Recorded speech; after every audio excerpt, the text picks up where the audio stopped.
On June 10, 1990, a commercial jet was cruising at 17,000 feet when suddenly a loud explosion rocked the cockpit. In an instant, the captain was sucked out of the aircraft, his body slammed against the fuselage, held in place only by his legs and the sheer grip strength of his crew. It was a peaceful Sunday morning. British Airways Flight 5390 was en route from Birmingham, England to sunny Malaga, Spain. The crew was experienced, the weather was perfect, and no one suspected the nightmare waiting above the clouds. At exactly 8:33 a.m., while cruising above Oxfordshire, a deafening boom shattered the silence. The left windshield of the cockpit had blown off. In seconds, Captain Lancaster was gone, his body flailing outside the aircraft, his torso exposed to temperatures below -17 degrees Celsius.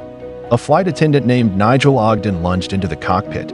He grabbed Lancaster's legs and held on, screaming over the roar of the wind. Blood was streaming from the captain's nose. His eyes were open, but frozen. They thought he was dead. With his captain nearly gone and the autopilot disabled, First Officer Acheson took over. He initiated an emergency descent while fighting to communicate with air traffic control. His headset had been ripped away. Despite the chaos, Acheson guided the aircraft to Southampton Airport.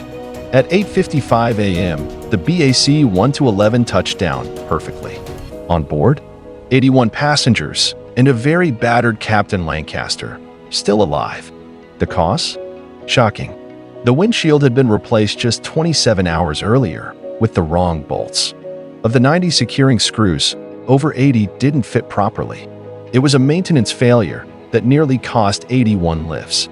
Captain Lancaster made a full recovery and went back to flying within 5 months.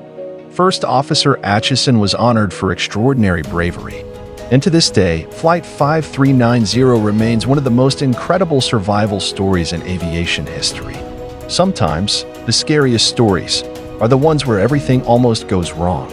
But in this case, everything that could have gone wrong did. And still, somehow, everyone lived. If you like this story, check out the one where an entire plane was saved by a man in the cargo hold. That one's coming soon.